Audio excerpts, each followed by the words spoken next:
right. Hello, History 361, Archaic and Classical Greece. So today we're going to be continuing to examine the politics of the Athenian Empire after the Persian Wars. And let's start off by talking about, unquestionably, the most important politician in the Athenian state in the 480s, and that's Themistocles. Themistocles has dominated Athenian policy since the middle of the 480s, and when he is the leading advocate for the construction of the Athenian trireme fleet. That trireme fleet subsequently is the critical tool of Athens' survival against the Persians. And then subsequently, Themistocles has been a key advocate of the refortification of Athens, building new walls, even though Sparta would have preferred that its ally, Athens, remain unwalled, just like Sparta. So Themistocles has been a titanic figure, and yet he suffers a steady fall from political grace over the course of the 470s. And it seems the basic reason is that he celebrates his role in the Persian Wars, treats himself as preeminent amongst other leading Athenian political figures, and in this democracy, there is unease with one figure who elevates himself above the rest. That becomes both suspicious and problematic. And so therefore, in the late 470s, Themistocles suffers ostracism. This is, again, this 10-year timeout that's imposed upon an Athenian who is seen as disruptive to the community, to the demos at large. Now again, initially it's just a timeout. He has to leave for 10 years, he retains his property rights, his children retain their civil rights, and he can come back after those 10 years are over to resume his full civic status. Now that said, the Spartans do not like Themistocles. It seems that Themistocles kind of embodies a broader kind of anti-Spartan faction, or at least a faction that's suspicious of the Spartans. And so the Spartans are all too happy to try to further his downfall, and therefore provide evidence, probably false, that Themistocles has actually been in league with the Persians. And so Themistocles, who at this point is in exile in Argos, again, for what is a kind of happy ostracism-style exile, waiting down his 10 years.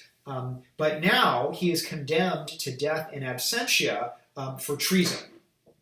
And therefore he flees. And if you're a Greek bigwig, if you've been exiled from your community in the Greek mainland, one of the obvious places to go is, surprisingly, Persia. That's where the exiled tyrant Hippias had gone. That's where the exiled Spartan king, also before the Persian Wars, Damatus, had gone. And now that is where Themistocles goes. So Themistocles flees to Persia. The Persian king basically takes him in, seems to give him a kind of minor land grant on the coast of Asia Minor. And Themistocles dies in the 460s, essentially a subject of the Persian king. So on one hand, a relatively stunning fall for, again, one of the architects of the Persian Wars.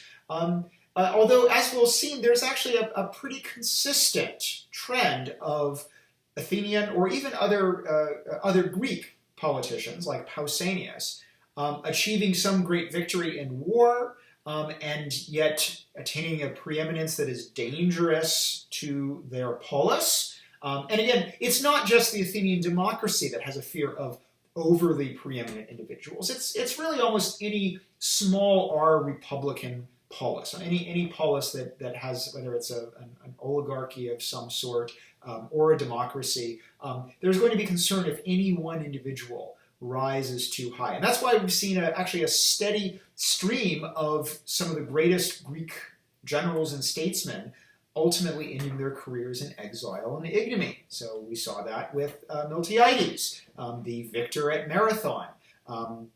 Nonetheless, after a disastrous expedition, he is tried, convicted, and fined heavily. And during this trial, ultimately dies because he's got a gangrenous wound.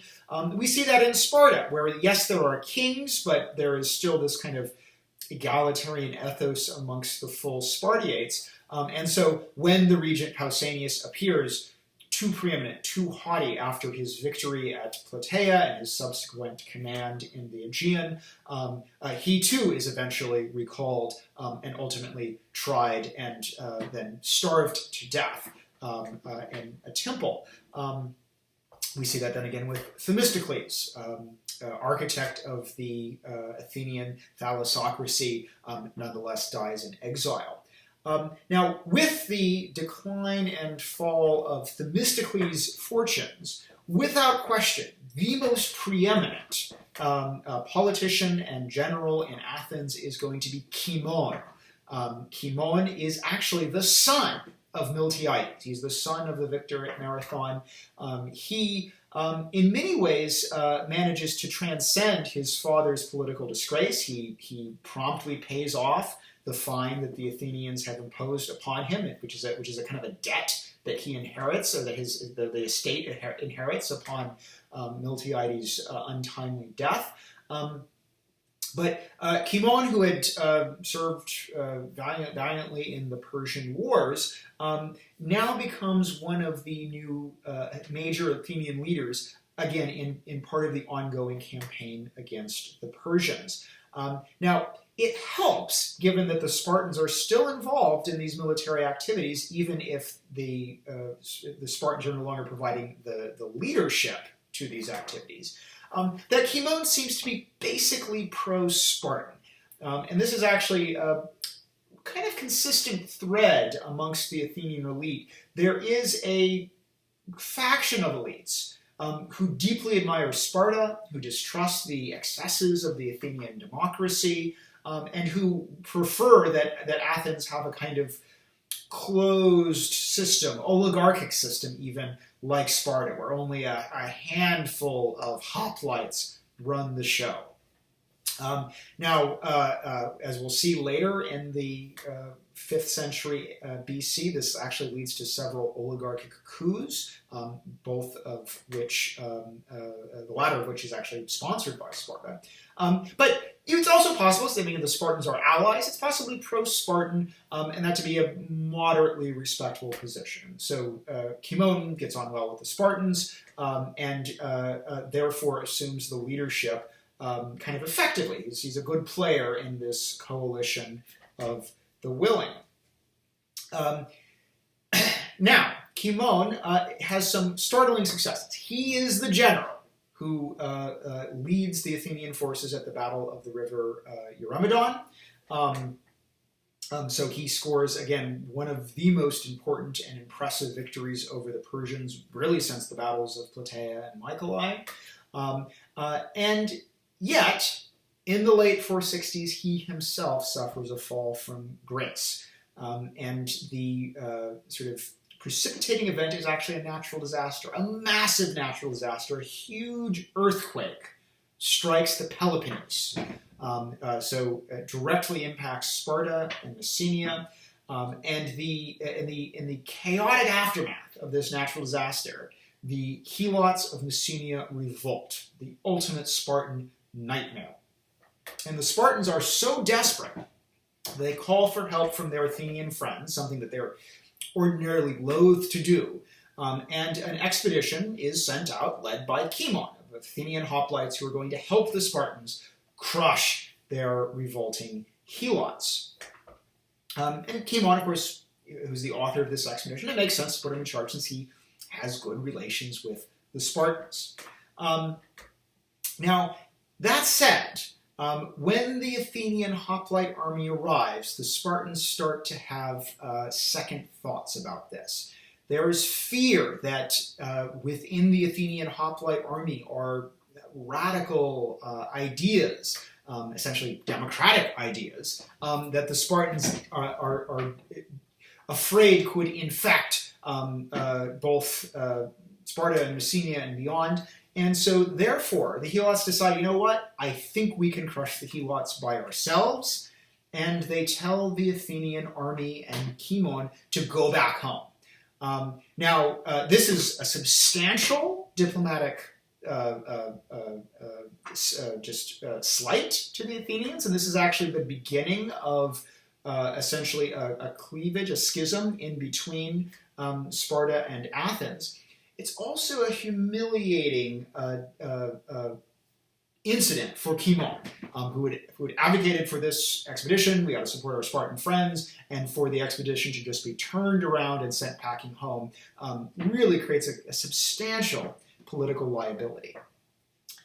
Now, one other thing that we should consider, this is a relatively large hoplite expedition, and while the Spartans think that this expedition may be full of dangerous new egalitarian ideas, the hoplites in Athens still probably represent the upper middle class of Athens. I mean, we've debated just how middling are the middling farmers that serve as hoplites. There's a growing consensus that they're not that middling, that they probably represent the top 10 or 15% of the population, men who are wealthy enough that they can afford to step away from their farms for 2, 3, 4 months to go on a big hoplite excursion in the Peloponnese. What that means is while this expedition is away, some of the wealthier aspects of the demos are removed from Athens, and probably, even though, again, the Spartans are unnerved by the sort of new ideas in this hoplite class, these guys are probably still on the more conservative side, at least of the Athenian political spectrum. And therefore, this moment is exploited by reformers who want to make the Athenian democracy more radical.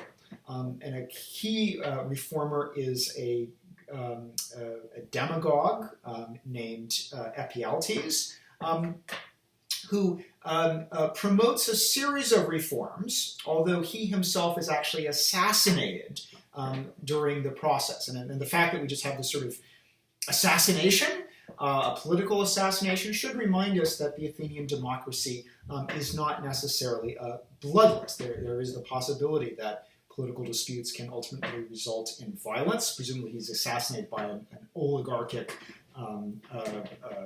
aspect within the democracy. But even with Ephialtes' assassination, excuse me, the reforms are carried through. And unfortunately, we don't understand these reforms very well. We do know that there is one key aspect. Up until now, if you are an Athenian magistrate, after your term in office is over, you have to undergo a review of your conduct, and also importantly, a review of your fiscal, a review of your finances. So to make sure that A, you didn't engage in incompetence, and to make sure you weren't embezzling money. Now, up until 461, this review is done by the Areopagus Council. So this is the Council of Ex-Archons. You're elected Archon for 1 year, and then you serve for life on the Areopagus Council that probably has several hundred ex-Archons. And they have a number of functions, including homicide trials, but they also are the ones who conduct the review of magistrates, of the Archons exiting for the year, and of the generals exiting for the year. As a result, the more radical aspects of the demos feel that this is rather unfair, because it means that this is there still is a sense that, hey, many of our political leaders are kind of good old boys club. Is it fair that this year's current Archons are judged by last year's Archons and the Archons of the past, when they're all part of this sort of same chummy political class? And that also goes for the generals, who are also the strategoi that are subject to this review. So the key reform of 461 is moving the review of the conduct of ex-magistrates from the Areopagus Council to the Ecclesia. And so therefore this effectively strips this kind of archaic council of elders, a council of ex-magistrates, of almost all of its powers, with the exception of it still oversees homicide cases. But now it'll actually be the demos that reviews the conduct of its archons generals and other magistrates. This probably means that they can be held to a much higher and stricter standard, or at least the standard that the demos chooses to impose. So this may not sound like a major reform, but it in Athens does seem to usher in a new phase in the Athenian democracy, which up till now had still been, the politics had largely been dominated by a set of wealthy families, like Kimon, Miltiades, and now we're going to enter into a much more radical phase of the democracy. It's often referred to as the radical Athenian democracy. Now, the key player in this new phase, who we will be talking about shortly, is going to be Pericles. And indeed, Pericles, it seems, has been a kind of a follower, or at least a fellow traveler with Ephialtes. And Pericles then undertakes a major prosecution that also, I think, ushers in this new age, and that is he promotes the ostracism of Kimon. And indeed, despite the fact that Kimon has won, again, one of the most splendid victories, Kimon is going to be ostracized in 461. He ultimately moves to, I believe, Cyprus. But with his removal, we exit from, again, a kind of much more conservative democracy and into a much more radical one that we call, I think appropriately, the Age of Pericles. So yet again, we see a politician like Kimon, like his father Miltiades, like Themistocles, like also Pausanias of Sparta, rises too high and is ultimately cut down to size, despite splendid victories and splendid services to the polis. All right, next week we'll be talking about some aspects of culture, high culture and low culture in Athens. Have a good weekend. I will talk to you then.